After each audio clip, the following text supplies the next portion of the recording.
Hello everyone, my name is Sarthak and I welcome you all to the video how to teach difficult topic to the student. very important question. कई बार ना हमारे दिमाग में आता है कि ये टॉपिक है और हम इसको पिछले 10 साल से पढ़ा रहे हैं और हर बार डाउट क्रिएट करता है स्टूडेंट्स के दिमाग में.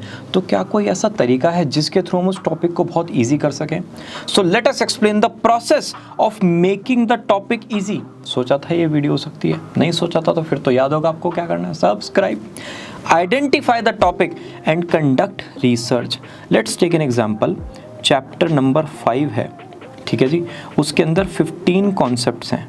उसमें से 5 कॉन्सेप्ट्स आपके हैं बिगिनर लेवल के, 7 कॉन्सेप्ट्स हैं मॉडरेट लेवल के और 3 कॉन्सेप्ट्स हैं आपके एडवांस लेवल के. तो जो ये 3 कॉन्सेप्ट्स हैं ना, इसमें हर बार बच्चों को प्रॉब्लम होती है ये वाले कॉन्सेप्ट समझने में. तो आपने सबसे पहले टॉपिक्स को आइडेंटिफाई कर लिया कि भाई ये जो 3 कॉन्सेप्ट्स हैं ये हमारी प्रॉब्लम है. अब इनकी आपको रिसर्च कंडक्ट करनी है. कैसे? जितने भी सैम्पल पेपर्स हैं वो आपको कलेक्ट करना है. NCERT बुक्स, ठीक है, ऑफलाइन एंड ऑनलाइन का जितना भी स्टडी मटेरियल है वो, प्रीवियस ईयर क्वेश्चन पेपर्स और एनी अदर रिसोर्स, ठीक है. इन सब कंटेंट से मिलाकर आपको सिर्फ ये 3 टॉपिक्स फाइंड आउट करना है. प्रीवियस ईयर क्वेश्चन पेपर में जितने भी क्वेश्चंस इन 3 टॉपिक्स से रिलेटेड आए हैं आप वो सब लिखोगे. अब एक आपका बहुत अच्छा सा डॉक बन गया, राइट. अब उस डॉक में आप कोशिश करोगे पार्ट्स को लिंक करने का. मतलब अगर अनएम्प्लॉयमेंट की डेफिनेशन है तो उसके डेफिनेशन में ही कॉजेज आप एक्सप्लेन कर दो कि भाई कॉजेज क्या हो सकते हैं. सोचो ये होंगे तो अब इस कॉजेज की वजह से ये इसके प्रोज हो गए और ये इसके कॉन्स हो गए, ठीक है. अब इसके मेजर्स क्या होंगे. तो इस टाइप से अगर आप पूरा का पूरा लिंक करते पूरा का पूरा टॉपिक एक्सप्लेन करते हो ना, तो माइंड में सेटिंग हो जाती है, वो याद हो जाते हैं. अगर एग्जाम में लिखना है फिर तो रटना तो पड़ेगा, लेकिन ये जो डिफ़िकल्ट टॉपिक है ना दिमाग में कि डिफ़िकल्ट टॉपिक, वो चीज़ खत्म हो जाती है जब हम किसी भी टॉपिक को लिंक करते हैं, उसको कनेक्शन के थ्रू समझाते हैं. तो पहला पार्ट हमारा क्या था? टॉपिक्स को आइडेंटिफाई करना, फिर उनकी रिसर्च कंडक्ट करना, फिर उनको लिंक करने की कोशिश करना. लिंक करने के बाद आप स्टूडेंट्स को समझाओ. जब आप स्टूडेंट्स को समझाओगे तब आएगा find gaps in the learning वाला पार्ट. मतलब अब आपको लगा ये जो 3 कॉन्सेप्ट्स हैं, जो वो एडवांस वाले 3 कॉन्सेप्ट्स हैं, उसमें इन टोटल हमारे 15 सब टॉपिक्स हैं, ठीक है, छोटे छोटे. अब इन 15 सब टॉपिक्स में से 5 ऐसे हैं जिसमें प्रॉब्लम आ रही है.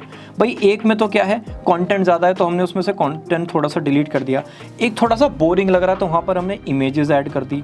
एक कंटेंट थोड़ा सा में ऐसा लग रहा है कि उसमें ना बच्चों को ये समझ में नहीं आ रहा कि उसमें क्वेश्चन कैसे आएंगे, तो हमने उसमें थोड़े से प्रीवियस ईयर क्वेश्चंस ऐड कर दिए और अपनी तरफ से सेल्फ बिल्ड क्वेश्चंस उसमें थोड़े से डाल दिए. तो इस टाइप से हमने उन 5 टॉपिक्स को gaps of learning find out करके उनमें थोड़ा सा और ईजी कर दिया, ठीक है. अब एक नॉर्मल टीचर यहाँ पर आके रुक जाएगा. वैसे तो अगर आपने यहाँ तक आ गए वही बहुत बड़ी बात है, लेकिन 99.9% टीचर्स यहाँ पर आके रुक जाएंगे. वो गैप्स ऑफ लर्निंग को आइडेंटिफाई करेंगे और फिर उसको इंक्लूड करके अच्छे से समझाएंगे. बच्चे समझ भी जाएंगे. Step number 4, time to simplify.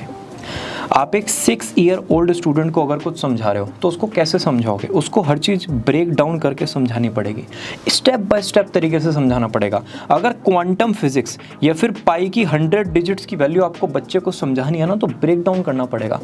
यहाँ पर आएगा ब्रेक डाउन. आपने गैप्स को फिगर आउट कर लिया. अब आप वो जो कॉन्टेंट है ना उसको इतना सिंप्लीफाई करो कि ये जो 6 ईयर ओल्ड स्टूडेंट है ना उसको भी अच्छे से समझ में आ जाए. ये अगर आपने कर दिया, उसके बाद फिर वो जो टॉपिक से आपने कंटेंट निकाला है ना, वो इस वर्ल्ड का बेस्ट कंटेंट बन जाएगा. Believe me. दुनिया प्रेजेंटेशन आप ऐसे कर रहे हो तो दुनिया प्रेजेंटेशन उसकी ऐसे कर देगी. बस इससे ज़्यादा और कोई डिफरेंस नहीं आएगा. कंटेंट वही रहेगा और ज़रूरत नहीं है एक साथ सारा करने की. आप पहले मोस्ट बर्निंग टॉपिक्स को फिगर आउट कर सकते हो, फिर धीरे धीरे आप एडवांस से मॉडरेट पाओगे, मॉडरेट से फिर लो पर आओगे. इससे आपका बहुत अच्छा बुक बनेगा. उस बुक को आप फिर कॉपीराइट भी करा सकते हो और उसको आप सेल भी कर सकते हो, right. Some tips to keep in mind. Build the explanation. भाई एक टॉपिक है, पता है यार, बहुत टेंशन क्रिएट करता है, उसको आप फ्लो चार्ट्स के थ्रू समझाओ, उसको आप माइंड मैप्स के थ्रू समझाओ, उसमें प्रीवियस ईयर क्वेश्चन पेपर डाल दो, उसमें आप हाईलाइट कर दो जितने भी कीवर्ड्स हैं, ठीक है, उसमें इमेजेस वगैरह यूज़ करो, उसमें एग्जांपल्स यूज़ करो, उस टॉपिक की जान ले लो. इतने तरीके से उस टॉपिक को समझाओ, बच्चा कहेगा बस मैम बस अब ना हो पाएगा हमसे, हमें ये टॉपिक समझ में आ चुका है, right. Point number 2, avoid intuitive jumps. अरे ये तो पता ही होगा. अरे भाई लास्ट वाला जो सेशन हुआ था ईयर का वो पूरा कंप्लीटली ऑनलाइन था, उसमें बच्चों का इतना अच्छा फीडबैक हमें नहीं मिल पाया. उससे पहले जो सेशन था तब तक डिजिटल इतना स्ट्रांग नहीं हुआ था. अब जो सेशन आया बच्चे डिजिटली पढ़ के आए तो उनके डाउट्स भी अलग टाइप के हो सकते हैं. तो इंट्यूटिव जंप्स की ये तो पता ही होगा, वो जो माइंड में हमारे थ्योरी आ जाती है ना कई बार, उसको हमें छोड़ना पड़ेगा. अगर आप 1 लाख बार किसी टॉपिक को एक्सप्लेन कर चुके हो ना, तो दोबारा से उसको वैसे ही एक्सप्लेन करना है जैसा आपने पहली बार किया था, राइट। पॉइंट नंबर 3, जितने भी की टर्म्स आप उनको हाईलाइट कर दीजिए। मैं कह रहा हूँ बुक में ही हाईलाइट कर दीजिए, आप बच्चों को कहो ही मत। उसका रीज़न मैं आपको बताता हूँ। जो बच्चे होते हैं ना, जो कयामत की रात पढ़ते हैं एग्जाम से एक दिन पहले, उनकी बुक ऐसे रखी है प्लेन, वो ऐसा लगता है वो क्या होगा इसमें, कैसे याद करूँगा। लेकिन अगर आपने बुक में ऑटोमेटिकली हाईलाइट किए हुए हैं की पॉइंट्स, तो उनको पता है अच्छा मुझे ये याद करना है, मैं इसको एक बार पढ़ लेता हूँ। मैं कह रहा कितना भी उन्होंने पढ़ा 20, 30, 40 मार्क्स उस तो पढ़ेंगे, लेकिन अगर उनका हाईलाइटेड कंटेंट नहीं है और अगर आपने उनसे कहा था क्लास में सब हाईलाइट करो, तो वो तो मार कर लेके ऐसे लग जाते हैं, राइट। सो कंटेंट को जो कीवर्ड्स है ना, उसको आप खुद ही हाईलाइट करके दे दो, ऐसे करके ऑटोमेटिकली उनके लिए बहुत ज़्यादा ईजी हो जाएगा। की फिगर्स एंड डायग्राम सिंपल, ये कॉन्सेप्ट है। ये अगर आप थ्योरी के थ्रू पढ़ोगे बहुत डिफिकल्ट है, तो आप इसको डायग्राम के थ्रू पढ़ाओ, फिर उसके बाद थ्योरी पर लेके जाओ, ऑटोमेटिकली इजी बन जाएगा, है ना। अच्छा पॉइंट। सो आप इसको भी यूज़ कर सकते हो अपने कंटेंट एक्सप्लेनेशन में। एंड कंक्लूजन क्या निकल के आएगा, सिंपल कंक्लूजन है, मैं सिर्फ लाइंस आपको पढ़ के बताऊंगा।